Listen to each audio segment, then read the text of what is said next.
a madeira nasce na minha vida, ela surge na minha vida, né?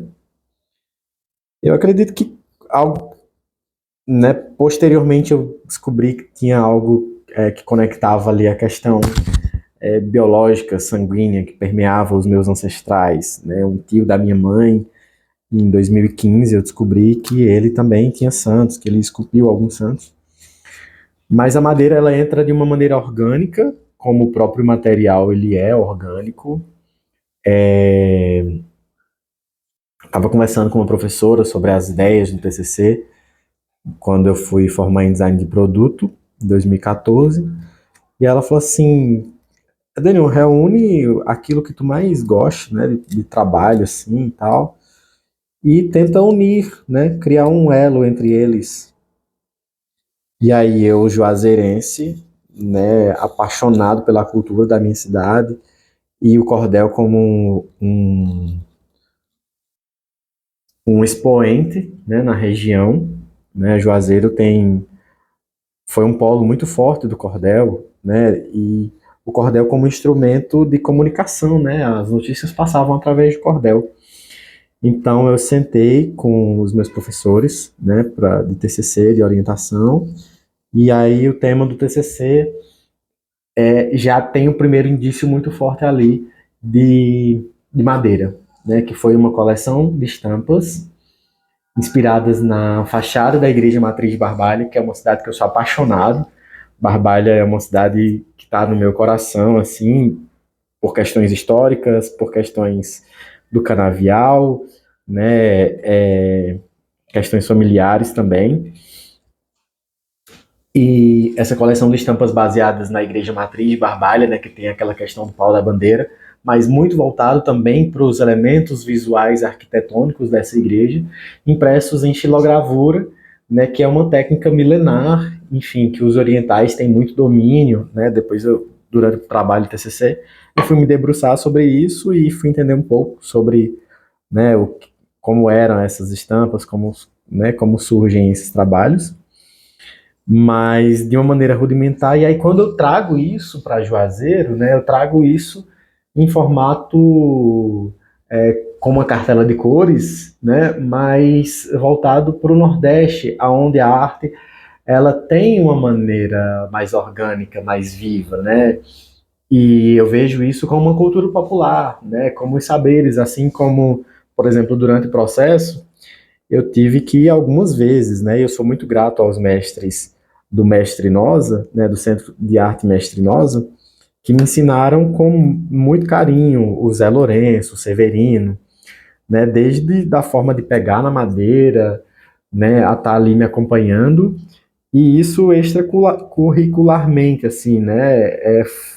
Foram dias intensos, né? Em que eu ia pro centro de arte Mestre Nosa, comprava ali um tronquinho de madeira e usava as goivas, né, para fazer ali, né, um pouquinho do meu trabalho. Ficou um trabalho muito interessante. Posteriormente, em 2019, 18, 19, eu fiz um curso de estilogravura na Casa Fit também, que eu já, né, dei uma conectada mais forte ali com a madeira. E ano passado, eu estava no Palácio das Artes fazendo um curso de artes, né, um curso livre de arte. E aí, nesse curso, era para a gente criar uma ilustração, um projeto assim, visual de desenho. Eu tinha algumas madeiras aqui em casa, né? E aí eu decidi que eu iria fazer um trabalho em madeira, né? Falei, eu gosto tanto da madeira e tal, mas eu queria fazer algo escultórico. Eu não queria ficar só no bidimensional. Eu já queria ver algo que transcendesse. Foi muito engraçado porque o primeiro esboço veio a baleia. E eu sou apaixonado por baleias. E essa baleia, eu comecei a pensar, né, refletir sobre por que baleia, né? Ah, baleia e tal, mas sim, e por quê? Foi quando me veio o raciocínio, né, de que eu cresci ouvindo a lenda da baleia, lá do Icó, da cidade da minha mãe.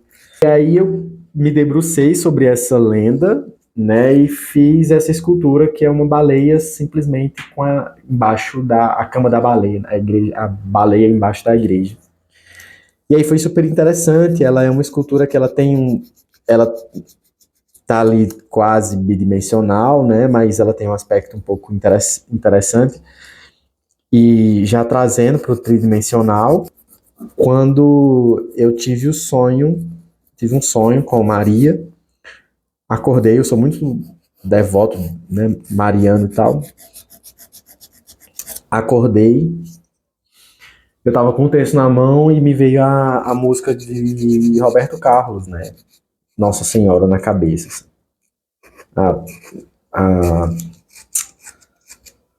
Cubra-me com seu manto de amor. Eu falei, nossa, eu acho que eu vou fazer uma santa com um tronco que eu tinha trago, né, da última viagem que eu fiz para Juazeiro. E aí eu olhei pro tronco, naquela base firme, completamente sólida, e falei, vou fazer uma escultura de uma Nossa Senhora. E o desenho eu não sei, eu vou fazer como com o coração. Basicamente isso.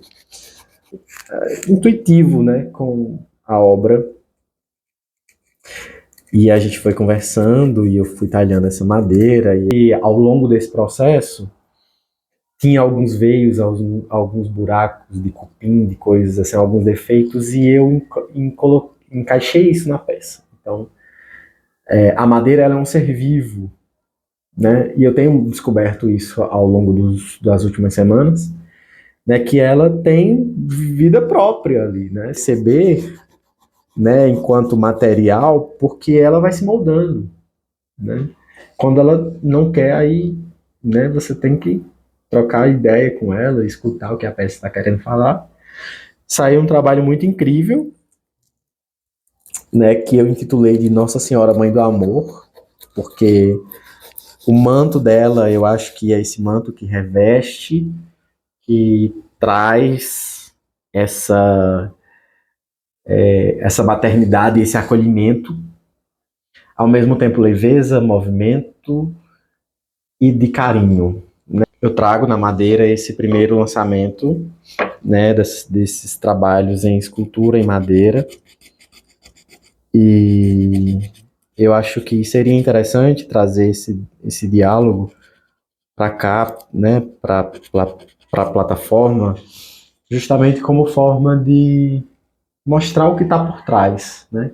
Não é só o trabalho bem acabado, a peça bem feita, bem elaborada, um desenho harmônico, mas é trazer esse diálogo que muitas vezes fica fechado dentro do ateliê, né?